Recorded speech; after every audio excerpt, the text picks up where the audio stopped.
जी नमस्कार, मैं हूं शैलेंद्र सोलंकी। स्वागत करता हूं मैं आपका आपके अपने YouTube channel learn with Shailendra में। तो आज हम लोग करने जा रहे हैं अपना practice set number 4 math subject के लिए। ईवीएस के लिए हम लोग 4 प्रैक्टिस ऑलरेडी कंप्लीट कर चुके हैं। मैथ्स का ये फोर्थ हमारा प्रैक्टिस सेट रहने वाला है। अगर आप मैथ्स के सब्जेक्ट प्रैक्टिस सेट का पीडीएफ या ईवीएस के प्रैक्टिस सेट का पीडीएफ लेना चाहते हैं, या आप सीटेट के लिए ईवीएस के नोट्स, एसएसटी के नोट्स या साइंस के नोट्स लेना चाहते हैं, तो आप 9808347403 पर मैसेज करके आप नोट्स को ले सकते हैं। इनका पीडीएफ भी आप ले सकते हैं। ईवीएस के लिए मैंने 4 वीडियो डाले हुए हैं, प्लेलिस्ट मैंने बना रखा है ईवीएस सीटेट 2024 के नाम से। वहां जाकर चारों वीडियोस को आप देख सकते हैं। एक भी क्वेश्चन वहां से बाहर नहीं जाएगा, इतनी मैं गारंटी लेता हूं। तो चलिए आज का वीडियो हम लोग शुरू कर लेते हैं। और वीडियो शुरू करने से पहले जो लोग चैनल पर नए हैं या जिन्होंने अभी तक चैनल को सब्सक्राइब नहीं किया है, आप लोग चैनल को सब्सक्राइब कर लीजिएगा, वीडियो को लाइक एंड शेयर जरूर कीजिएगा। तो चलिए शुरू कर लेते हैं अपने मैथ्स के क्वेश्चन नंबर 1 के साथ। क्वेश्चन नंबर 1 हमें यहां दे रखा है, यदि 0.329 प्लस 2.93 माइनस 1.29 इक्वल है 3.92 माइनस के, तो आपको क्या करना है कि के में हम क्या जोड़ दें, क्या आंसर आपको 3 मिल जाए। तो आप सबसे पहले ये सॉल्व कर लीजिए, इसके बाद हम लोग आगे मैं बताऊंगा कि हम लोगों को क्या करना है। पहले हम इसको सॉल्व करते हैं। तो देखिए हमें गिवन है 0.239 प्लस 2.93 माइनस 1.29 इक्वल 3.92 माइनस के, ये हमें गिवन है। तो देखिए सबसे पहले बोडोमास के तरीके से हम लोग पहले प्लस करेंगे, देन माइनस कर देंगे, उसके बाद इस वैल्यू को ट्रांसपोज कर लेंगे। तो देखिए प्लस करने के लिए हम लोग क्या कर सकते हैं, अगर आपको नहीं, मैं थोड़ा सा बता देता हूँ, बहुत इजी तरीके से बताता हूँ छोटे बच्चों की तरह। ये 2.93 है, ये 0.239 है। देखिए डेसिमल के नीचे डेसिमल रखते हैं। डेसिमल का आप ऐड या सब्ट्रैक्ट कुछ भी करना हो तो हमेशा डेसिमल के नीचे डेसिमल रखोगे, इसको आपको ध्यान रखना है। अब यहाँ 3 डिजिट है, यहाँ 2 है, तो हम एक 0 लगा लेंगे।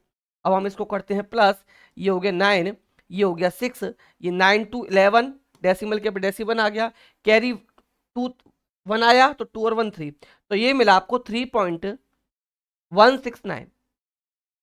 अब आपको इससे सब्ट्रैक्ट क्या करना है, 1.29 आपको इससे सब्ट्रैक्ट करना है, और ये आ जाएगा 3.92 माइनस के इक्वल। तो हम इसमें से सब्ट्रैक्ट कर देते हैं आपका 1.29। क्या सब्ट्रैक्ट कर देते हैं, 1.29 इसमें से हम लोग सब्ट्रैक्ट कर देते हैं। तो 1.29 और यहाँ 0 लगा लेते हैं। सब्ट्रैक्ट जब हम करेंगे यहाँ मिलेगा आपको 9, ये 16 से 9 किए 7, 10 से 2 किए 8, और यहां रहेगा 2, 2 से 1 किया 1, तो ये मिला आपको 1.879। क्या मिला, 1.879 आपको यहां मिल गया। अब हम क्या करेंगे, ये प्लस की वैल्यू है, इसको हम इधर ट्रांसपोज करेंगे तो माइनस का हो जाएगा। ये हो जाएगा माइनस का 3.92 इक्वल रह गया आपका माइनस का के। इक्वल क्या रह गया, माइनस का के आपका यहां पर रह गया। अब आप देखिए यहां पर प्लस माइनस तो माइनस हो जाएगा। ये प्लस की वैल्यू है, ये बड़ी वैल्यू है, इससे सब्ट्रैक्ट करेंगे 879 को। 0 हमने यहाँ लगा लिया, हमारे पास 2 डिजिट थे, माइनस करेंगे। 10 से 9 को किया 1 बचा, 11 से 7 को किया 4 बचा, 8 से 8 को किया हमने, यहाँ 0 रह गया और ये आ गया 2।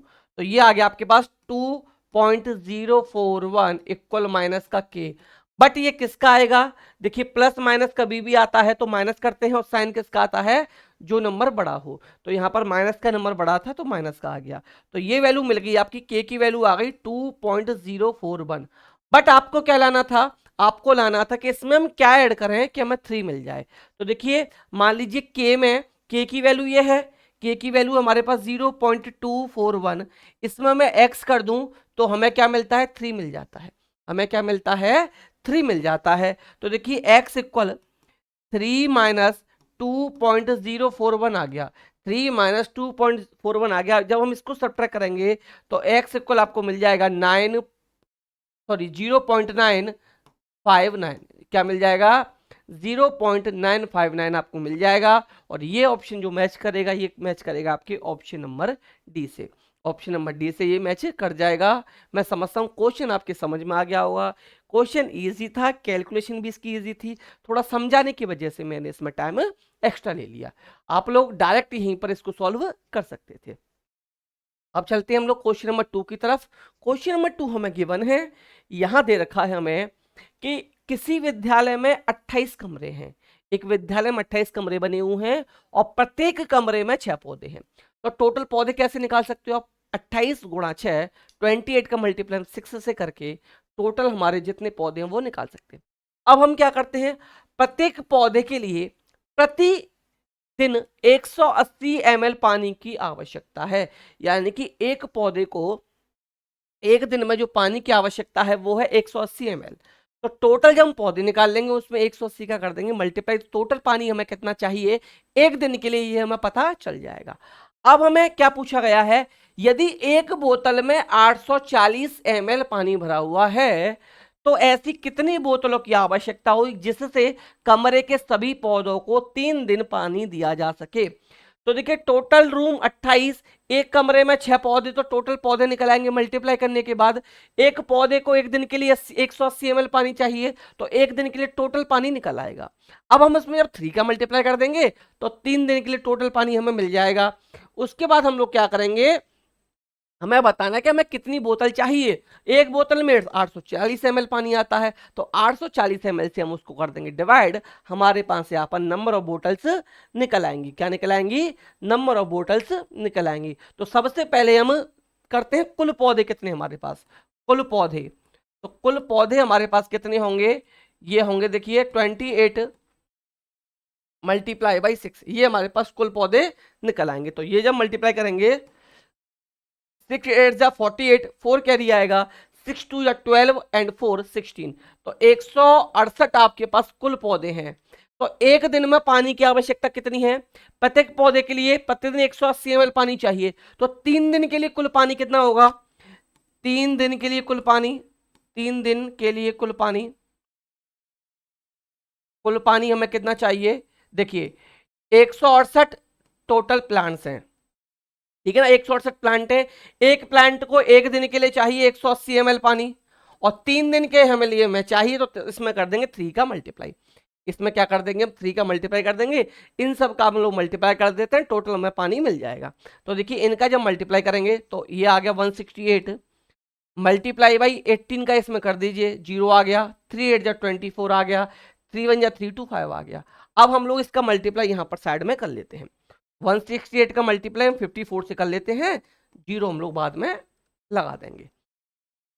तो देखिए 4 से 8 में किया, 4 8 जा 32, 3 कैरी मिला, 4 6 जा 24 एंड 3 27, 2 कैरी मिला, 4 1 जा 4 एंड 2 6 मिल गया। अब यहाँ मल्टीप्लाई का साइन लगा लिया हमने। अब यहाँ से करेंगे हम लोग इसमें 5 से मल्टीप्लाई, 5 8 जा 40, 4 कैरी मिला, 5 6 जा 34, 34 3 कैरी मिला, और 5 1 जा 5 और 3 8 मिल गया यहाँ। तो ये आ गया 2 7 6 और 4 10, और ये आ गया 9। तो ये मिल गया 9072। बट इसमें हम लोग क्या करेंगे, एक जीरो लगा लेंगे क्योंकि वहां पर 540 था। तो ये मिल गया आपको इतना ml पानी, ये मिल गया आपको पानी 0720 ml। ये आपको पानी चाहिए 90,720 ml आपको पानी चाहिए कुल। अब यहां पर बोतलों की संख्या पूछी गई है, तो एक बोतल में पानी आता है 840 ml। तो हमें क्या चाहिए, कितने बोतलों की आवश्यकता होगी? तो हमें बोतलों की आवश्यकता, बोतल कितनी चाहिए हमें, बोतल कितनी चाहिए, आवश्यक बोतल कितनी चाहिए, ये डिवाइड कर देंगे हम लोग 90,720 का अपॉन 840 से, किससे? 840 से हम इसका डिवाइड दे देंगे। तो देखिए 0 से ये 0 कट जाएगा, 0 से यहाँ ये 0 कट गया। अब हम डिवाइड दे देंगे, आप किसका डिवाइड दे देंगे हम 84 का 9072 में। तो यहाँ डिवाइड दे देता हूँ मैं, यहाँ डिवाइड दे देते 84 का हम डिवाइड दे देंगे 9072।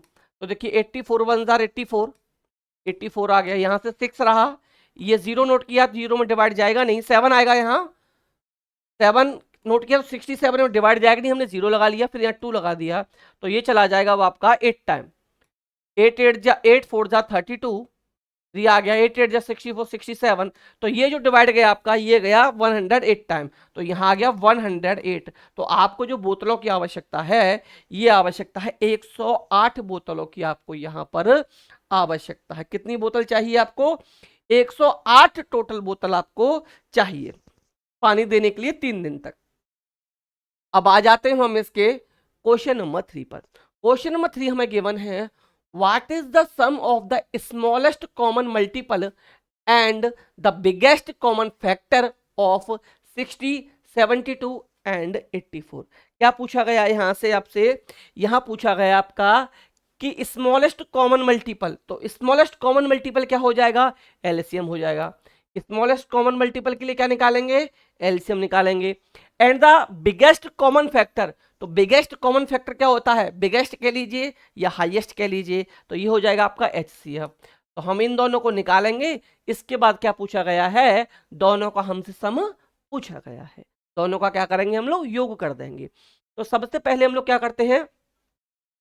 60 के फैक्टर करते हैं। 60 के फैक्टर जब हम करेंगे तो देखिए 60 के फैक्टर हम यहाँ करते हैं, 60 के फैक्टर करेंगे, पीछे 0 है तो 2 से डिवाइड दे 30 टाइम्स, 2 से दिया 15 टाइम्स, 3 से दिया 5 टाइम और 5 से दिया 1 टाइम।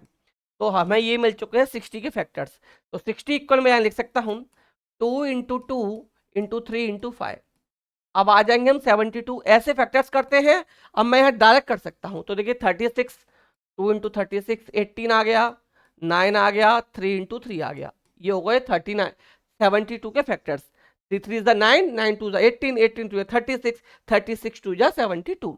अब है 84, 84 के करेंगे, यहाँ पर 2 आ गया, फिर 2 आ गया, 21 मिलेगा 3 इंटू 7। तो ये फैक्टर जब हमने किए, ये मिला 7 3 जार, यहाँ पे मिला आपको 21, 21 2 42, 42 2 84। तो ये आपको यहाँ से मिल चुके हैं। अब इनमें से हम लोग निकालेंगे एलसीएम एंड एचसीएफ। अब निकालते हैं हम इसका एलसीएम। सबसे पहले क्या निकालेंगे हम? इसका एलसीएम निकालेंगे। तो एलसीएम कैसे निकालते हैं? आपको पता है कि एलसीएम निकालने के लिए हम लोग क्या करते हैं?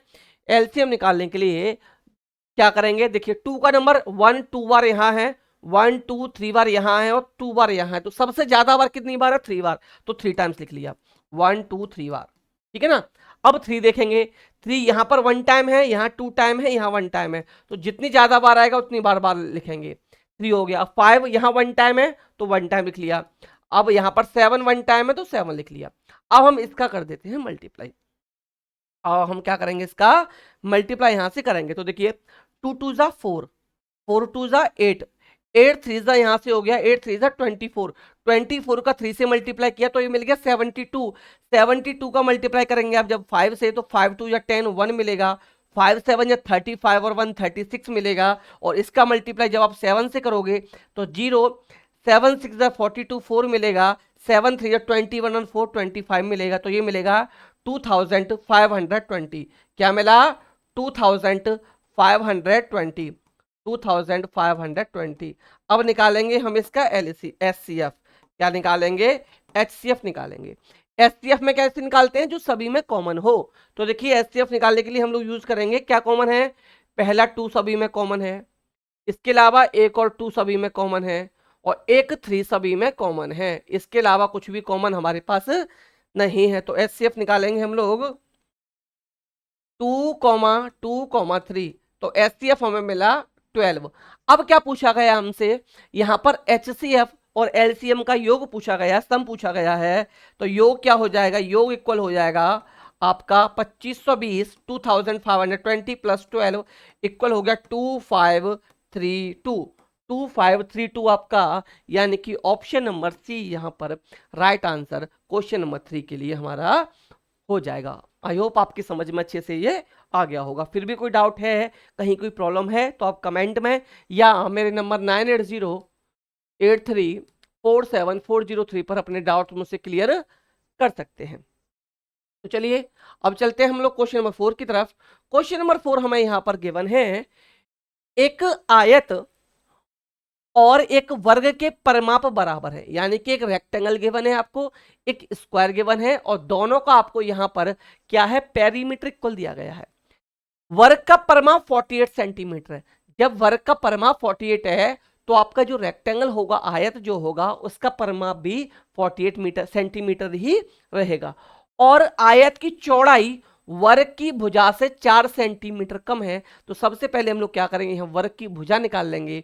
तो उससे वर्ग की भुजा से 4 कम क्या होगी, यहां पर हमारी चौड़ाई आ जाएगी, लंबाई निकाल लेंगे, एरिया हम लोग निकाल देंगे। देखिए हमें जो गिवन है, गिवन क्या है, हमें हम लोग यहां से कर सकते हैं, गिवन क्या है, यहां पर एरिया ऑफ हमें गिवन है, area of rectangle, area of rectangle equal, sorry perimeter given है, पेरीमीटर ऑफ रेक्टेंगल, मैं अगर पेरीमीटर को पी से डिनोट कर दिया है, पेरीमीटर ऑफ रेक्टेंगल इक्वल आपका है पेरीमीटर ऑफ स्क्वायर। तो देखिए दोनों के फॉर्मूले की अगर बात करूं तो पेरीमीटर का फॉर्मूला क्या होता है, पेरीमीटर क्या होता है रेक्टेंगल का, 2 × L + B होता है। वहीं पेरीमीटर ऑफ स्क्वायर की बात करें तो 4 × साइड होता है। तो एक चीज समझिए, ये होता है। अब यहां पर आपको जो गिवन है, ये गिवन है 48। यहां पर पेरीमीटर ऑफ स्क्वायर जो गिवन है, ये आपको 48 गिवन है। पेरीमीटर ऑफ स्क्वायर जो गिवन है आपको, ये गिवन है आपको यहां पर 48 गिवन है। तो 48 किसके इक्वल होगा, 4 × साइड के इक्वल, 4 × साइड इक्वल 48। तो साइड इक्वल आपका क्या आ जाएगा, साइड इक्वल यहां से आपको 12 मिल गया। क्या मिल गया, 12 आपको यहां से मिल चुका है। तो यहां से देखिए, यहां हम लोग कर सकते हैं, कैसे किया, यहां से कर सकते हैं, ठीक है ना। यहां से अब हम कर लेंगे perimeter of square equal 4 × side, और ये आपको गिवन था कितना, 48। 48 इक्वल 4 × साइड, तो आपको साइड इक्वल जो मिल गया, ये मिल गया 12। साइड क्या मिल गई, 12 मिल गई। अब यहां क्या गिवन है, एक चीज समझिए कि देखिए आयत की जो चौड़ाई है वो वर्ग की भुजा से 4 सेंटीमीटर कम है। तो वर्ग की भुजा क्या है आपके पास, वर्ग की भुजा है 12। तो आयत की लंबाई क्या बन जाएगी, तो आयत की लंबाई क्या बनेगी, आयत की लंबाई आपके पास क्या बन जाएगी, 12 - 4 = 8 सेंटीमीटर। क्या मिल चुकी है आपको, 8 सेंटीमीटर हमारे पास मिल चुकी है। यहां तक आप नोट कीजिएगा, इसके बाद मैं इसमें करूंगा। अब देखिए हमारे पास 8 आ चुकी है इसकी लंबाई, 8 क्या आ चुकी है, इसकी लंबाई आ चुकी है। और हमें यह भी गिवन था कि पेरीमीटर ऑफ रेक्टेंगल इक्वल है पेरीमीटर ऑफ स्क्वायर के इक्वल हमें गिवन था। तो देखिए यहां से हमें क्या मिल चुका है, 2L मिल चुकी है हमें, क्या सॉरी चौड़ाई मिल चुकी है, तो ब्रेथ मिल चुकी है। तो L प्लस ब्रेथ हमें क्या मिल चुकी है, 8। और इक्वल ये भी किसके है, पेरीमीटर ऑफ स्क्वायर के इक्वल है, क्योंकि दोनों का पेरीमीटर इक्वल था। तो इसका पेरीमीटर भी यहां पर 48 हो जाएगा। अब समझिए यहां से, यहां मैं लिख देता हूं, चौड़ाई हमें क्या मिली थी, चौड़ाई हमें यहां पर 8 मिल चुकी है, ठीक है ना, याद रखिएगा आप लोग, चौड़ाई 8 मिल चुकी है। तो देखिए 2L हो जाएगा प्लस 16 इक्वल 48, ये हो गया 2L इक्वल 48 - 16। तो 2L इक्वल आपका आ गया 32। तो L की वैल्यू आपको मिल चुकी है 16। L की वैल्यू क्या मिल चुकी है, 16 आपको यहां पर मिल चुकी है। ये चौड़ाई हो गई, तो लंबाई आपको मिल चुकी है यहां से 16। क्या मिल चुकी है, 16। अब आपसे यहां पर पूछा गया है आयत का क्षेत्रफल। क्या पूछा गया है, आयत का क्षेत्रफल। तो एरिया ऑफ रेक्टेंगल क्या होता है, एरिया ऑफ रेक्टेंगल आप जानते हो L × B होता है। क्या होता है, L × B। तो L × B आपका क्या हो जाएगा, 16 × 8 हम लोग कर देंगे। तो 16 × 8, 16 का टेबल तो आप इजीली पढ़ पाएंगे। तो 16 8 128 हो जाएगा, 16 8 128 हो जाएगा। हमारा सॉल्यूशन हमें मिल चुका है। मैं बहुत ही इजी तरीके से बता रहा हूं, जो छोटे बच्चों को समझाया जाता है उस तरीके से मैं आपको एक एक चीज यहां पर एक्सप्लेन कर रहा हूं। अब आ जाते हैं हम लोग अपने क्वेश्चन नंबर 5 पर। क्वेश्चन नंबर 5 की बात करते हैं। क्वेश्चन नंबर 5 हमारा गिवन है कि रमा के पास केवल 50 और 100 रुपए के नोट है। रमा के पास क्या है, केवल 50 रुपए के नोट है और केवल 100 रुपए के नोट है। यदि उसके पास नोटों की कुल संख्या 25 है, उसके पास कुल नोट कितने हैं, उसके पास कुल नोट जो है वो 25 है, और टोटल जो रुपए मिला दी जाए, अगर उनके रुपए की बात की जाए तो उसके पास 1600 रुपए टोटल है। तो उसके पास 50 और 100 के नोटों की संख्या क्रमशः कितनी है, क्रमशः कितनी है। आप चाहो तो ऑप्शन से भी इसके आंसर को निकाल सकते हो जल्दी निकालने के लिए, और डायरेक्ट निकालना चाहो तो आप जैसे क्वेश्चन को सॉल्व करते हैं उस तरीके से आप निकाल सकते हो। तो हम लोग मान लेते हैं यहां पर कि माना 50 के नोट है उसके पास, माना 50 के नोट जो है उसके पास, 50 के नोट कितने हैं, एक्स हैं। 50 के नोट कितने हैं उसके पास, एक्स है। हमने कितने मान लिए, एक्स मान लिए। और टोटल नोट कितने हैं, 25। तो 50 के नोट जब एक्स हैं तो उसके पास 100 के नोट कितने होंगे, 25 माइनस एक्स। तो 100 के नोट कितने हो गए, तो 100 के नोट कितने हो जाएंगे यहां पर, ये हो जाएंगे उसके पास 25 माइनस एक्स। अब देखिए 50 के नोट एक्स हैं, तो टोटल 50 के नोट रुपए कितने बनेंगे, 50 इंटू एक्स।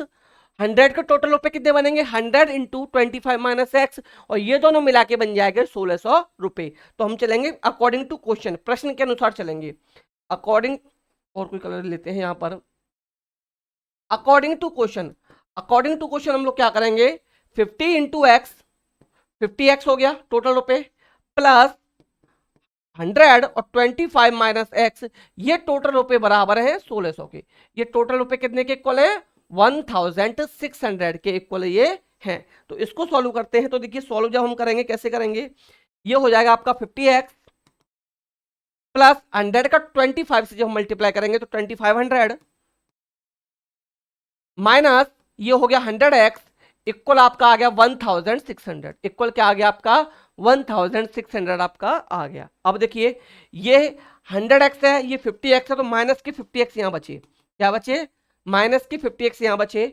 और ये क्या हो गया 1600, 2500 प्लस का है, ट्रांसपोज करते ही ये माइनस हो जाएगा, तो माइनस का 2500। तो देखिए माइनस का 50x इक्वल आपको मिला यहां से क्या, माइनस का 900, माइनस का 900। तो माइनस से माइनस गया, जीरो से, देखिए यहां क्या कर सकता हूं, माइनस से माइनस, जीरो से जीरो, और x इक्वल आपको मिल गया 18। x क्या मिल गया, 18 आपको मिल चुका है। और 18 हमने क्या माने थे, 18 माने थे हमने 50 के नोट, 18 क्या माने थे हमने, सॉरी x क्या माने थे, x इक्वल 18 मिला है, तो ये क्या थे, 50 के नोट थे, 50 के नोट थे ये। अब टोटल नोट हमारे पास क्या थे, 25।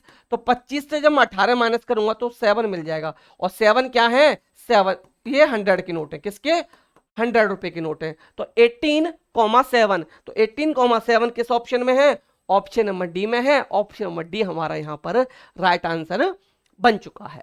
अब आ जाते हैं नेक्स्ट हम अपने क्वेश्चन नंबर 6 पर। किस पर आ जाते हैं, क्वेश्चन नंबर 6 पर हम लोग आ जाते हैं। तो क्वेश्चन नंबर 6 की अगर बात करें तो क्वेश्चन नंबर 6 हमें गिवन है यहां पर कि सविता विद्यालय की एक गोष्ठी में 9:30 AM से 15 मिनट पहले पहुंची।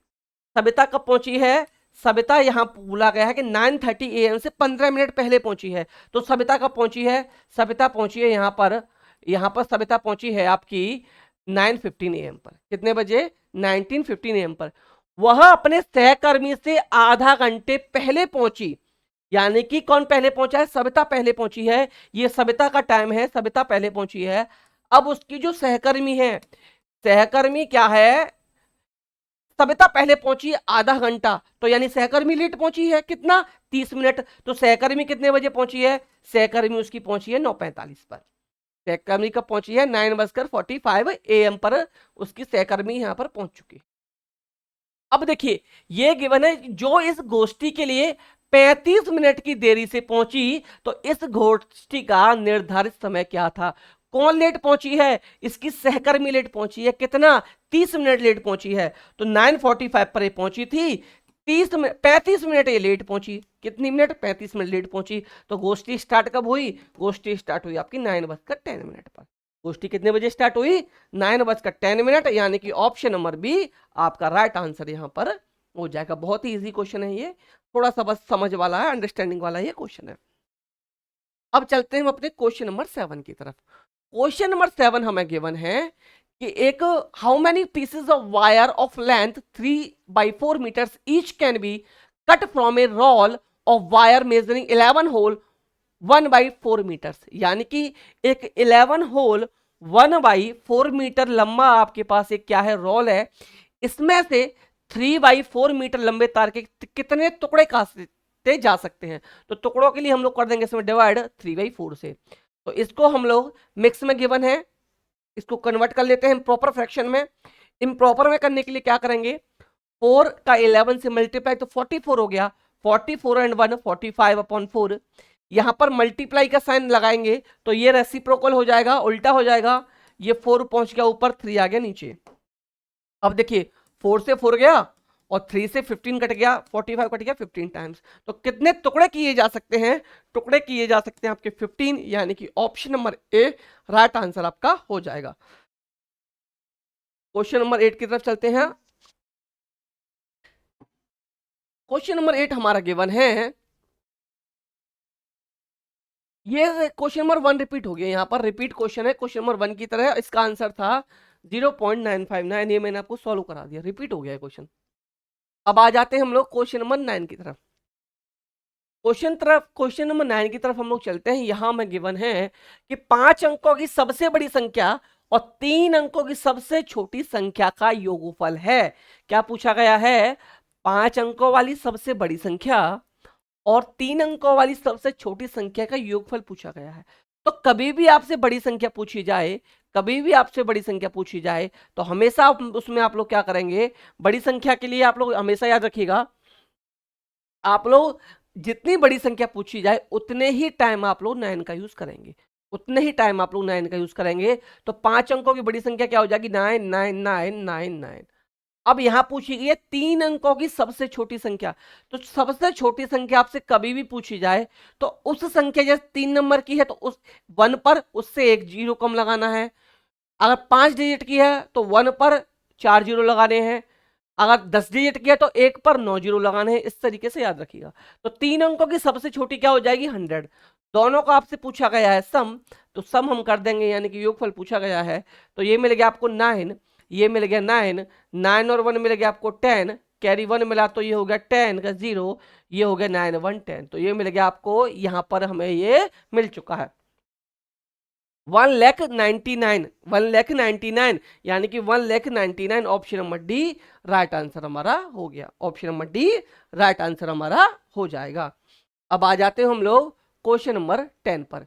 क्वेश्चन नंबर 10 थोड़ा छोटा सा क्वेश्चन है। यहां में गिवन है कि 5/2 माइनस 2/5 ये किसके इक्वल है? तो देखिए एलसीएम ले लेंगे 10, 10 इसका एलसीएम आ गया, 2 से डिवाइड देंगे 10 में 5 टाइम, 5 5 25, माइनस 5 का डिवाइड दे 10 में 2 टाइम्स, 2 2 4, तो ये बचा 21/10। क्या बचा?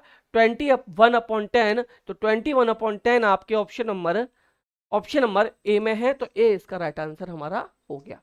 अब आ जाते हैं हम इसकी नेक्स्ट क्वेश्चन नंबर 11 पर। क्वेश्चन नंबर 11 शुरू करने से पहले अगर आप इसका पीडीएफ लेना चाहते हैं या ईवीएस सीटेट के लिए आप नोट्स लेना चाहते हैं ईवीएस के, या एसएसटी के नोट्स लेना चाहते हैं, या आप साइंस की नोट्स लेना चाहते हैं सीटेट के लिए, तो आप इस नंबर पर मैसेज कर सकते हैं। इनका पीडीएफ लेना चाहते हैं, जितने भी प्रैक्टिस सेट कराए जा रहे हैं उनके पीडीएफ के लिए भी इसी नंबर पर मैसेज कर सकते हैं। और जो लोग चैनल पर नए हैं या जिन्होंने अभी तक चैनल को सब्सक्राइब नहीं किया है, आप लोग चैनल को सब्सक्राइब कर लीजिएगा, वीडियो को लाइक एंड शेयर जरूर कर दीजिएगा। तो चलिए क्वेश्चन नंबर 11 की तरफ चलते हैं। क्वेश्चन नंबर 11 यहाँ हमारा पेडागोजी से रिलेटेड है, तो क्वेश्चन नंबर 11 को हम लोग देख लेते हैं कि देखिए कक्षा 3 के विद्यार्थी ने एक योग के प्रश्न को निम्नलिखित प्रकार से हल किया। उसने हल किया 5128 प्लस 2707 और उसने आंसर रख दिया 78,215। क्या आंसर रख दिया? 78,215 आंसर रख दिया। तो अपनी त्रुटि को ज्ञात करने में विद्यार्थी की सहायता करने के लिए सर्वाधिक उपयुक्त युक्ति कौन सी है? इनमें से सर्वाधिक यानी कि बेस्ट आंसर इनमें से कौन सा हो सकता है, आपको ये बताना है। तो देखिए यहां पर बोलो विद्यार्थी को गणक यानी कैलकुलेटर का प्रयोग करने के लिए कहें, ये तो गलत है। कैलकुलेटर से उसे सिखाना तो गलत है, हम लोग उसे कैलकुलेटर की हैबिट नहीं डाल सकते। प्रश्न को दोबारा करके विद्यार्थी को अपना उत्तर जांचने के लिए कहें, इसको रख सकते हैं, अभी देखते हैं। विद्यार्थी को सन्निकटन का उपयोग करके योग ज्ञात करने के लिए अपने उत्तर की तुलना करने के लिए कहें, यह अब तक का मुझे बेस्ट आंसर लगा। विद्यार्थी को उसका विद्यार्थी को इसका उत्तर अपने सहपाठियों से के जांच करने के लिए कहें तो ये तो रॉन्ग है। इसमें सबसे बेस्ट क्या हो जाएगा कि अप्रोक्स वैल्यू रखकर, तो यानी कि 5128 है, इसके नियरेस्ट 1000 रखेगा तो 5000 हो जाएगा, इसके नियरेस्ट रखेगा तो 3000 हो जाएगा, दोनों को प्लस किया तो 8000 नियर आंसर उसको मिल जाएगा। बट यहाँ पर उसने 78,000 निकाला है, तो इसका जो बेस्ट आंसर बनेगा, अच्छा नियरेस्ट 100 में रख सकता है इसको, तो 5100 हो जाएगा, ये 2700 हो जाएगा, कैसे भी रख सकता है। तो इसका आंसर क्या है, अप्रोक्सीमेट वैल्यू रखकर हम लोग इजीली आंसर फाइंड कर सकते हैं। तो इसलिए इसका जो बेस्ट आंसर बनेगा ऑप्शन नंबर बी यहां पर बनना चाहिए। क्वेश्चन नंबर 12 की तरफ चलते हैं। क्वेश्चन नंबर 12 हमें गिवन है, क्वेश्चन नंबर 12 की बात की जाए तो क्वेश्चन नंबर 12 हमें गिवन है कि जब 7.37 और 7.4 में बड़ी संख्या पहचानने के लिए कहा गया, तब बच्चों के एक समूह ने 7.37 को 7.4 से बड़ा बताया। तो इसके लिए आपको क्या करना है कि एक गणित शिक्षक के रूप में आप बच्चों को त्रुटि सही करने के लिए कैसे सपोर्ट करोगे, कैसे उन्हें समर्थन दोगे, ये आपसे यहां पर पूछा गया है। तो ऑप्शन नंबर डी से शुरुआत करते हैं। विद्यार्थियों को पाठ्य पुस्तक देखने के लिए और प्रक्रिया समझने के लिए कहेंगे। ऑप्शन 2, अभ्यास के लिए समान प्रकार के अधिक उदाहरण दीजिए।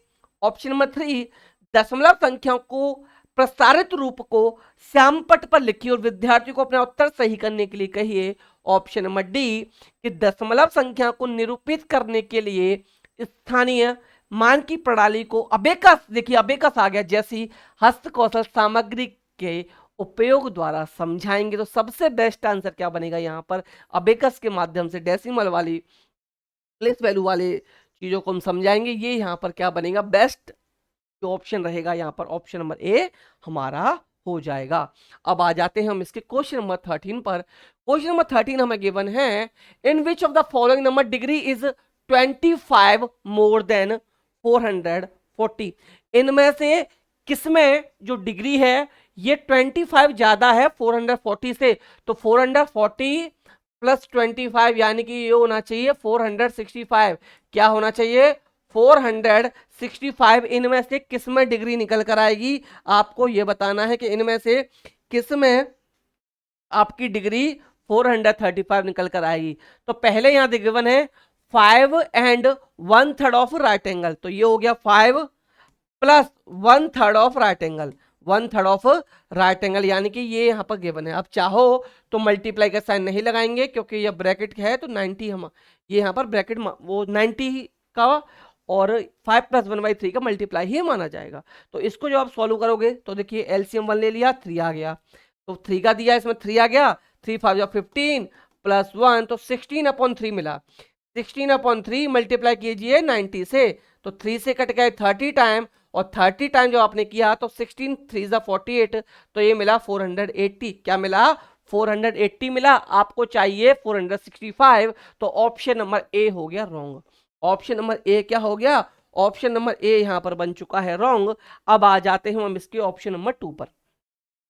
अब आ जाते हैं इसके ऑप्शन, और इसका कोई सॉल्यूशन नहीं है। आप सोचो कि शॉर्ट में कराइए, कोई सॉल्यूशन नहीं, 4 ऑप्शन से आपको चेक करने पड़ेंगे, 4 ऑप्शन के आपको चेक करने पड़ेंगे। आप चाहो तो मैं डायरेक्ट आंसर बता देता हूं, इसका आंसर डी होगा, और चेक करके बता देता हूं कि देखिए 5 एंड 1/6 ऑफ राइट एंगल, तो ये हो गया 5 प्लस 1/6 ऑफ राइट एंगल। तो देखिए इसको जो हम प्लस करेंगे तो 1 आ गया इसके नीचे, 6 एलसीएम लिया, 6 5 = 30 प्लस यहां मिलेगा आपको 1, तो ये मिलेगा 31/6 और मल्टीप्लाई किया 19 से, इसको काटा तो 15 टाइम, और 15 का मल्टीप्लाई जब आप 31 से करोगे तो 465 आपको मिल जाएगा। क्या मिलेगा, 465 आपको यहां पर मिल जाएगा। तो ऑप्शन डी जो है ये हमारा यहां पर राइट आंसर क्वेश्चन नंबर 13 के लिए हो जाएगा। बाकी के ऑप्शंस को भी आप चेक कर सकते थे। अब ये आपके लक पर डिपेंड करता है कि आपने पहला सॉल्व किया वही आंसर मिल गया, या पता चलिए आपने 3 ही कर लिए, चौथी बार करने गए तभी आपको सॉल्यूशन मिला। ये थोड़ा सा आपके लक पर डिपेंड करता है। बट यहाँ और वहाँ कैलकुलेशन करने में अंतर होता है, वहाँ आपका माइंड बहुत तेज काम करता है, यहाँ मैं आपको समझा रहा हूँ, इसलिए आपको लग रहा है कि हम लोग स्लो चल रहे हैं, बट समझाने में थोड़ा सा टाइम लग जाता है। क्वेश्चन नंबर 14 की तरफ चलते हैं। क्वेश्चन नंबर 14 हमें गिवन है कि निम्नलिखित में से कौन सा प्राथमिक कक्षाओं में एक शिक्षण के साधन के रूप में टाइटलिंग, का सबसे उपयुक्त निरूपित करता है, सबसे उपयुक्त निरूपित करता है। यहां पर इसका आंसर पूछा गया है तो डायरेक्ट मैं आंसर बता देता हूं। ये यूज किया जाता है ज्यामितीय आकृतियों के उपयोग से पैटर्न बनाने के लिए। किससे?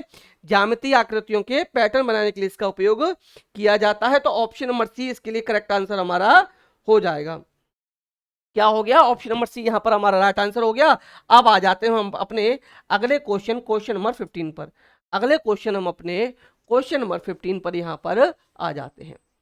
तो क्वेश्चन नंबर 15 हमें गिवन है एनईपी 2020 प्रत्येक विषय की में पाठ्यक्रम की विषय वस्तु को कम करने पर विचार कर रही है, ताकि क्या क्यों विचार कर रही है, क्या रीजन है उसका कि परीक्षा में विद्यार्थियों को प्राप्तांकों को सुधारा जा सके? ऐसा कोई रीजन नहीं है, ये ऑप्शन हमारा रॉन्ग है। कक्षा में धीमी गति से सीखने वाले शिक्षार्थियों का प्रदर्शन सुधारा जा सके, रोक सकते हैं।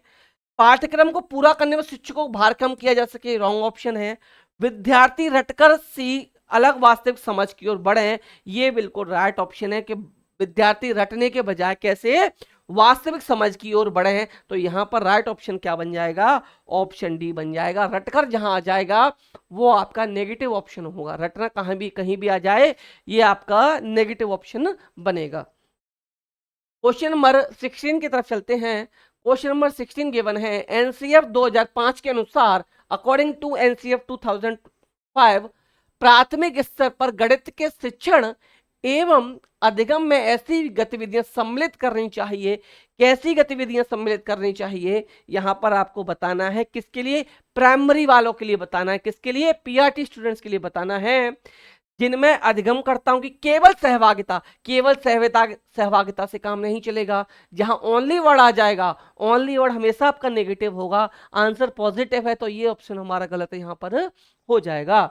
नेक्स्ट, जो कम दिनचर्या वाले खेलों पर आधारित, तो ऐसा कुछ नहीं है। जो मूर्त से अमूर्त की ओर बढ़े, जो मूर्त से अमूर्त की ओर बढ़े, इस पर जा सकते हैं। डी भी पहले पढ़ लेते हैं। जिनमें शिक्षक द्वारा अधिगम तथा हस्तक्षेप शामिल हो, तो यहां पर बात करें तो ऑप्शन नंबर सी जो है ये आपका बेस्ट आंसर यहां पर हो जाएगा। क्या? Option number C best answer इसके लिए हो जाएगा। अब चलते हैं हम लोग क्वेश्चन नंबर 17 की तरफ। क्वेश्चन नंबर 17 हमें गिवन है the number of square tiles each of side 45 centimetre required to tile a floor 6.7 metre long and 4.5 metre wide. आधा घंटा, यानी यहां गिवन है 6.7 मीटर लंबे तथा 4.5 मीटर चौड़े फर्श को 45 सेंटीमीटर भुजा वाली वर्गाकार टाइलों से पूरी तरह ढकने के लिए आवश्यक टाइलों की संख्या क्या होगी? तो सबसे पहले क्या निकालना पड़ेगा? आपका जो फ्लोर है, जो फर्श बना हुआ है, उसका एरिया निकालना पड़ेगा।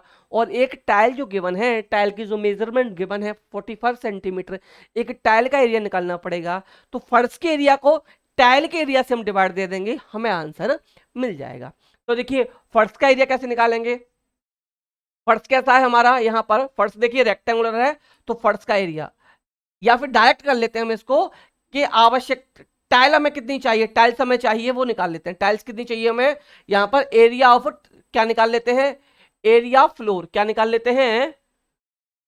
एरिया फ्लोर क्या निकाल लेते हैं? Area floor upon area of one tile. Area of one tile हम लोग यहां पर निकाल लेते हैं, वन टाइल निकाल लेते हैं। तो देखिए एरिया फ्लोर कैसे निकलेगा? रेक्टेंगुलर है तो रेक्टेंगल का एरिया होता है L इंटू बी, तो L इंटू बी का मतलब हो गया 7.65 सेंटीमीटर, और यह है मीटर। या तो दोनों को सेंटीमीटर में कन्वर्ट कर लीजिए या दोनों को आप मीटर में कर लीजिए। ये सेंटीमीटर में है तो हम लोग क्या करते हैं, दोनों को ही सेंटीमीटर में कन्वर्ट हम लोग कर लेते हैं।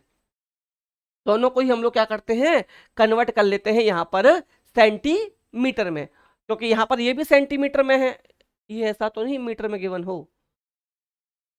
सॉरी, ये देखिए इसलिए मैं कहता हूं कि आप लोग हिंदी के बजाय इंग्लिश को पढ़िए। देखिए यहां पर ये मीटर में गिवन है, यहां पर ये मीटर है और यहां पर ये सेंटीमीटर, तो ये रॉन्ग है। इंग्लिश वाला सही मान के चलिए, आप इंग्लिश वाला सही मानिए। तो ये मीटर में है, ये भी मीटर में है, ये सेंटीमीटर में है, तो हम सभी को सेंटीमीटर कर लेते हैं। तो ये हो जाएगा 675 सेंटीमीटर। एरिया फ्लोर क्या हो गया? ये हो गया 675 सेंटीमीटर। मल्टीप्लाई बाई क्या आ जाएगा? ये इसकी लेंथ थी, ब्रेथ है 45, तो यानी कि जब हम इसमें 100 से मल्टीप्लाई करेंगे, सेंटीमीटर बनाएंगे, तो ये बन जाएगा 450। क्या बन जाएगा? 450 बन जाएगा। अब एरिया ऑफ टाइल्स कैसे निकलेगा? स्क्वायर शेप में टाइल्स है तो ये होता है साइड इंटू साइड, यानी कि 45 इंटू 45। कैसे निकलेगा? 45 इंटू 45 से ये निकलेगा, 45 इंटू 45। तो देखिए 45 45 से निकलेगा, तो इस 45 से इस 450 में डिवाइड दिया तो 10 टाइम्स गया। कितने टाइम्स गया? 10 टाइम्स गया। अब क्या कर सकते हो आप? अब कर सकते हो आप, इस 10 को 5 से काटा तो 2 टाइम्स, और 5 से काटा तो 9 टाइम्स। अब 9 का इसमें डिवाइड हम इजीली दे सकते हैं, उसमें 2 से मल्टीप्लाई कर देंगे। तो देखिए 9 का जब इसमें डिवाइड दिया तो 9 6 जार चले जाएगा, 7 जार ज्यादा हो जाएगा, नहीं 7 टाइम ही जाएगा, 9 7 जार 63, 4 आ गया, तो 9 5 जार 45। तो ये मिल गया आपको 75 मल्टीप्लाई बाई 2। क्या मिला? 75 मल्टीप्लाई बाई 2, इट मीन 150 आ गया। क्या आ गया? 150 आ गया। तो 150 टाइल्स आपको रिक्वायर्ड चाहिए, रिक्वायरमेंट है, यानी कि ऑप्शन नंबर सी आपका क्वेश्चन नंबर 17 के लिए यहाँ पर राइट आंसर हमारा बन चुका है। अब आ जाते हैं अपने क्वेश्चन नंबर 18 की तरफ। क्वेश्चन नंबर 18 मिसिंग है। अब चलते हैं हम लोग क्वेश्चन नंबर 19 की तरफ। क्वेश्चन नंबर 19 हमें गिवन है, किसी कक्षा के 21 बच्चों का भार किलोग्राम में नीचे दिया है। ये किसी क्लास में 21 स्टूडेंट्स हैं, उनका यहाँ पर वेट दिया हुआ है। आपको बताना है कितने बच्चों का भार 45 किग्रा से 50 किग्रा के बीच में है। एक चीज याद रखिएगा, कभी भी ऐसे बोला जाए कि दो नंबर्स दे रखे हो उन दोनों के बीच में है, तो वो नंबर्स काउंट नहीं होते। यानी कि 45 किलोग्राम और आपका 50 किलोग्राम, ये दोनों नंबर काउंट नहीं होंगे। इनसे 45 से ज्यादा वाले और 50 से कम वाले ही आपको काउंट करने हैं। तो कितने होंगे ये हम काउंट कर लेते हैं। तो देखिए 45 से ज्यादा वालों को टिक करते चलते हैं, तो 1 मिल गया। ये कम है तो ये नहीं होगा, ये कम है ये नहीं होगा, ये कम है ये नहीं होगा, 46 ये मिल गया। ये भी कम है, ये ज्यादा है, ये ले लेंगे, ये भी ले लेंगे, ये नंबर काउंट करेंगे, 49.2 काम करेंगे, 52 ज्यादा हो गया छोड़ देंगे, 47 ये काउंट करेंगे, 54 ज्यादा है छोड़ देंगे, 50 ज्यादा है नहीं लेंगे, 52 ज्यादा है नहीं लेंगे, 53 ज्यादा है नहीं लेंगे, 48 लेंगे, 49 लेंगे, 46 भी लेंगे, और ये भी ज्यादा है ये भी काउंट नहीं करेंगे। तो कितने नंबर हुए हमारे पास? नंबर हुए हमारे पास 1 2 3 4 5 6 7 8 9 10। 10 नंबर हमारे पास टोटल हुए कि 10 स्टूडेंट्स हमारे पास ऐसे हैं, 21 स्टूडेंट्स जिनका वेट क्लास में 45 किलोग्राम से ज्यादा और 50 किलोग्राम से कम है। तो ऐसे हैं 10 students. It means option number C हमारा राइट आंसर हो जाएगा। अब आ जाते हैं अपने नेक्स्ट क्वेश्चन, क्वेश्चन नंबर 20 की तरफ। क्वेश्चन नंबर 20 की तरफ हमें चलते हैं। यहां गिवन है मंथ नेम गिवन है हमें, और बेचे गए वाहनों की संख्या गिवन है। जनवरी में हमने जो जनवरी में व्हीकल सेल हुए 225, फरवरी 318, मार्च 272, अप्रैल 180 एंड मई 178 ये व्हीकल यहां पर सेल हुए हैं। ठीक है ना। अब आपको क्या करना है, यहां पर करना है कि विक्रेता द्वारा जनवरी मार्च में बेचे गए वाहनों की कुल संख्या कौन कौन से, जनवरी और मार्च, जनवरी में 225 और मार्च में है आपके 272, ठीक है ना, की कुल संख्या फरवरी अप्रैल और मई। तो फरवरी में है आपके 318, अप्रैल में है आपके, फरवरी हो गया, अप्रैल में है 180 और मई में है आपके 178 में बेचे गए वाहनों की कुल संख्या से कितनी कम है। तो ये संख्या इस संख्या से कितनी कम है, तो पहले दोनों का करते हैं हम लोग सम, पहले सम करते हैं, फिर उसमें से ये नंबर हम लोग सब्ट्रैक्ट कर देंगे। तो देखिए यहां पर इनका जब सम किया तो 5 to 7, 7 to 9, 2 to 4, इसका सम किया 8 8, ये 8 है हमारा, ये सम जब करेंगे तो ये हो जाएगा आपका 8 और 8 16, कैरी 1 आएगा, 2 और 8 10, 10 7 17, कैरी 1 मिलेगा, तो 4 1 5 1 6, तो 676 कितनी ज्यादा है 497 से, तो 766 से हम लोग क्या कर देंगे, सब्ट्रैक्ट कर देंगे। यहाँ पर 497 सब्ट्रैक्ट किया तो ये बचा यहाँ पर 9, यहाँ बचा 18 से 9 की 9, 199 कितनी ज्यादा है 100, कुछ मिस्टेक कर दी हमने कैलकुलेशन, कुछ मिस्टेक हमारी है, 225 272 ठीक है, 318 ठीक है, 180 ठीक है, 178 ठीक है, ये हो गया 5 to 7, 7 to 9, 2 to 4 ये तो ठीक था, 8 और 8 16 कैरी 1, 2 8 10 7 17 कैरी 1 2 1 3 3 3 6 ठीक है। 7 6 16 से 7 को किया 9, यहाँ रहेगा 16 से 9 किया 7, 16 से 7 किया 9, यहाँ 16 से अच्छा 7 179 179 इट मीन्स 179 इट मीन्स हमारा option number B right answer हमारा हो गया। क्या आया 179 ज्यादा सेल किए थे 3 महीनों ने मिलाकर, किस महीने से, इन दोनों महीनों से। तो अब आ जाते हैं क्वेश्चन नंबर 21 की तरफ। क्वेश्चन नंबर 21 की तरफ चलने से पहले जो लोग चैनल पर नए हैं वो प्लीज चैनल को सब्सक्राइब कर लीजिएगा, वीडियो को लाइक एंड शेयर जरूर कर दीजिएगा। और जो लोग नोट्स लेना चाहते हैं ईवीएस के, एसएसटी के, साइंस के, या आप इस प्रैक्टिस सेट का पीडीएफ लेना चाहते हैं तो इस नंबर पर मैसेज करके आप सभी पीडीएफ को ले सकते हैं। तो चलिए नेक्स्ट चलते हैं हम लोग क्वेश्चन नंबर 21 की तरफ। क्वेश्चन नंबर 21 है हमारा राष्ट्रीय पाठ्यचर्या रूपरेखा 2005 यानी कि एनसीएफ 2005 के अनुसार प्राथमिक स्तर पर गणित का शिक्षण और अधिगम केंद्रित होना चाहिए। शिक्षण और अधिगम केंद्रित होना चाहिए किस पर? कार्य विधियों के कंठस्थ करने पर। रॉन्ग आंसर नेगेटिव ऑप्शन होता है, जब कंठस्थ करना आ जाए, याद करना आ जाए, परिभाषा याद करना आ जाए, रटना आ जाए, ये सभी नेगेटिव ऑप्शंस होते हैं। रटना, परिभाषा याद करना, कंठस्थ करना, याद करना, केवल ये सभी आपके नेगेटिव ऑप्शंस होते हैं। कंठस्थ करना रॉन्ग हो गया।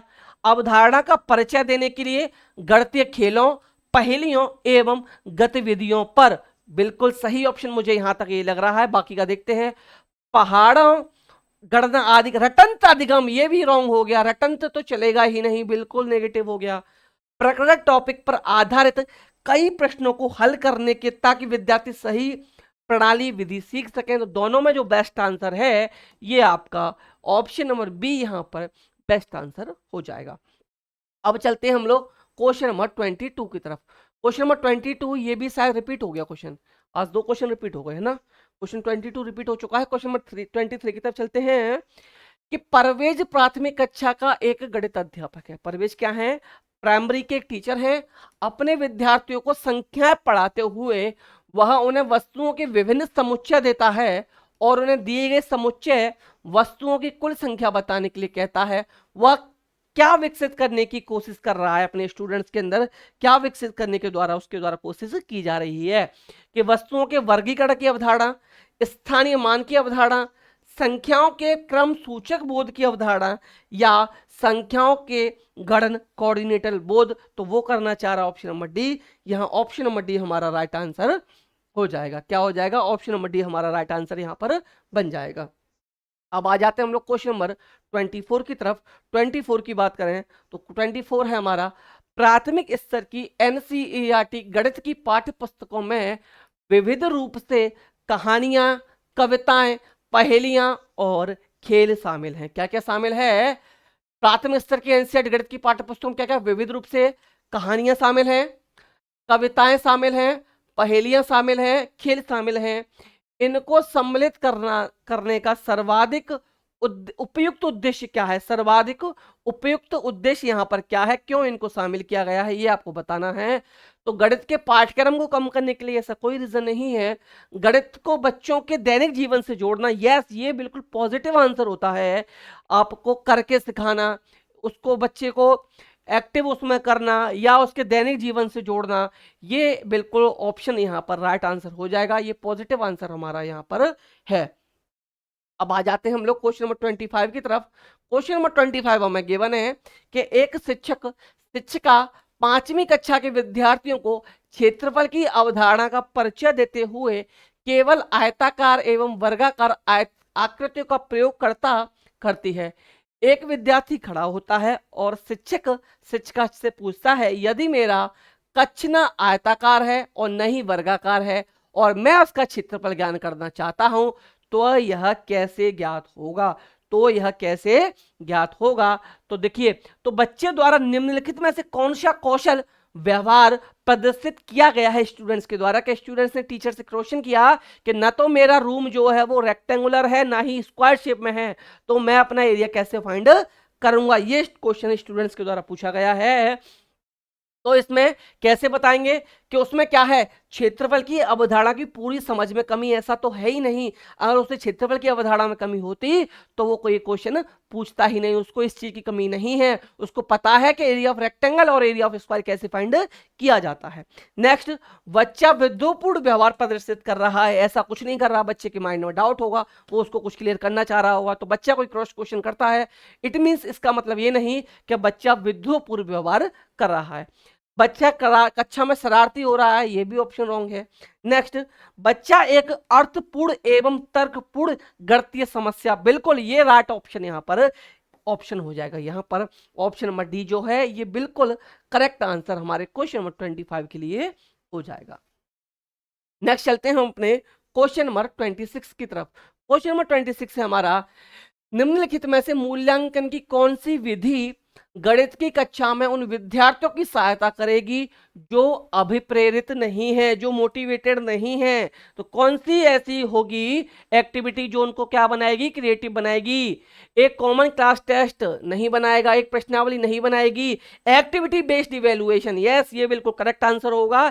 इंस्ट्रक्टिव तो बना नहीं सकती, तो राइट ऑप्शन जो हो जाएगा ऑप्शन नंबर हमारा सी यहाँ पर राइट आंसर हो जाएगा। अगले क्वेश्चन की तरफ चलते हैं, क्वेश्चन नंबर 27। क्वेश्चन नंबर 27 हमसे पूछा गया है, एनईपी 2020 नीति के अनुसार एनसीएफएसई का मतलब क्या है? रट कर जाइएगा, सॉरी ये लर्न कर लीजिएगा, इसको रट लीजिए, चलिए रटना कह दूंगा मैं, रट लीजिए आप लोग, बच्चे को नहीं रटना है, आपको तो रट लेना है, आपको तो बिना रटे इसका काम नहीं चलना है। तो इसकी जो फुल फॉर्म होती है, एन मतलब नेशनल, सी मतलब करिकुलम, एम मतलब framework for school education, for school education, इसकी फुल फॉर्म क्या है? National curriculum framework for school education, ये NCFSE की फुल फॉर्म यहां पर आपके लिए दी गई, इसको लर्न रखिएगा, इंपॉर्टेंट है, एग्जाम में पूछी जा सकती है आपकी। नेक्स्ट क्वेश्चन नंबर 28 की तरफ आ जाते हैं। क्वेश्चन नंबर 28 के बारे में बात किया गया है, डायग्नोस्टिक के बारे में बात किया गया है, डायग्नोस्टिक टेस्ट के बारे में, कि निम्नलिखित में से कौन सा नैदानिक परीक्षाओं के लिए सबसे उपयुक्त है? सबसे उपयुक्त यहां पर पूछा गया है। तो देखिए, सत्र अंत में परीक्षाओं में पूछे जाने वाले प्रश्नों को बनाने में मदद करता है, बच्चों का नामीकरण करने में मदद करता है, माता पिता को प्रतिपुष्टि देने में उपयोगी है, या बच्चे की समझ में रह गई कमियों को पहचानने में मदद करता है। तो आप जानते हैं डायग्नोस्टिक क्या करता है, स्टूडेंट्स में जो समझने में कमी रह गई है उनको क्या करता है, ये जो कमी रह गई है उसको पहचानने में मदद करता है। अब आ जाते हैं हम लोग क्वेश्चन नंबर 29 की तरफ। क्वेश्चन नंबर 29 यहाँ गिवन है कि समतल पृष्ठों और वक्र पृष्ठों के बीच अंतर करने में विद्यार्थियों की मदद करने हेतु निम्नलिखित में से कौन सी विधि उपयोगी होगी? In order to help student distinguish between plane surface and curved surface, which of the following method is most useful? कौन सा इनमें से ज्यादा यूजफुल यहाँ पर रहेगा, आपको ये बताना है। क्वेश्चन नंबर 29 यहाँ पर, तो समतल एवं वक्र पृष्ठों के मॉडल दिखाना, मॉडल दिखाने से कर सकता है, इम्पॉसिबल। विभिन्न पृष्ठों की वीडियो दिखाना, नेगेटिव हो गया, ये भी नहीं है। एक पटरे का उपयोग करते हुए त्रिविमीय यानी 3 डायमेंशनल वस्तुओं जैसे कि गोला, बेलन, घन आदि को लुढ़काकर फिसलाकर प्रदर्शित करना। ऑप्शन नंबर डी, श्यामपट्ट पर आकृतियों को बनाना। देखिए ये श्यामपट्ट पर बनाई गई हैं और यहाँ उसको लाइव दिखाई गई हैं, करके बच्चा यहाँ सीख रहा है। तो ऑप्शन नंबर बेस्ट क्या होगा, दोनों में जो बेस्ट होगा वो ऑप्शन नंबर यहाँ पर, ऑप्शन नंबर सी यहाँ पर बेस्ट आंसर हो जाएगा। लास्ट क्वेश्चन इस वीडियो का, क्वेश्चन नंबर 30, कि निम्नलिखित में से कौन सा एक रचनावादी, क्या पूछा गया है, रचनावादी कक्षा में गणितीय गतिविधि को निरूपित नहीं करता है? देखिए नहीं आ गया, नहीं वाला 2-3 क्वेश्चन पूछ ही लिए जाते हैं, नहीं वाला बहुत खतरनाक ऑप्शन बन जाता है, तो नहीं वालों को आपको ध्यान से सॉल्व करना है। नहीं करता है, आपको ये याद रखना है, नहीं करता है। तो देखिए, एक बच्चा विभिन्न आकृतियों को वर्गीकृत कर रहा है, रचनावादी, तो रचनावादी ये तो है, क्रिएटिव है, क्योंकि जब उनको क्लासिफाई कर पा रहा है। सेकंड, एक बच्चा गणितीय अवधारणा पर आधारित एक कहानी की रचना कर रहा है, ये भी रचनावादी है, क्रिएटिविटी है इसमें। बच्चा एकत्रित आंकड़ों के आधार पर ग्राफ बना रहा है, इसमें भी है। एक बच्चा श्याम पर से प्रश्नों की नकल करके लिख रहा है, जब वो नकल करके लिख रहा है, प्रश्नों को कॉपी कर रहा है, तो इसमें कोई भी क्रिएटिविटी नहीं है। इसलिए यहां पर क्या पूछा गया, नेगेटिव आंसर पूछा गया था। रचनावादी में क्रिएटिविटी में कौन सा नहीं है, तो इसमें नेगेटिव ऑप्शन है, तो ऑप्शन नंबर डी हमारा यहां पर राइट आंसर हो जाएगा। इस तरीके से आज का practice set number math subject का प्रैक्टिस सेट नंबर 4 होता है कंप्लीट। आई होप आपको वीडियो पसंद आया होगा, प्रैक्टिस सेट पसंद आया होगा। अगर आपको मेरी मेहनत और वीडियो ये सेशन पसंद आया हो तो प्लीज़ वीडियो को लाइक एंड शेयर कीजिएगा। और जो लोग चैनल पर नए हैं या जिन्होंने अभी तक चैनल को सब्सक्राइब नहीं किया है, आप लोग चैनल को सब्सक्राइब जरूर कर लीजिएगा। और इन जो भी वीडियोस आ रही हैं इन सभी के पीडीएफ लेने के लिए इस नंबर पर मैसेज आप लोग कर सकते हैं। सीटेट के लिए, ईवीएस के नोट्स, एसएसटी के नोट्स, साइंस के नोट्स लेने के लिए भी आप लोग इस नंबर पर मैसेज कर सकते हैं। तो प्लीज़ वीडियो को लाइक एंड शेयर कीजिएगा और चैनल को सब्सक्राइब जरूर कर लीजिएगा। तो चलिए मिलते हैं नेक्स्ट वीडियो में, तब तक आप लोग हंसते रहिए, मुस्कुराते रहिए। सीटेट पास करने के लिए, उसके बाद मास्टर बनने के लिए पढ़ते भी रहिए। तो thank you, bye bye, take care, नमस्कार, जय हिंद।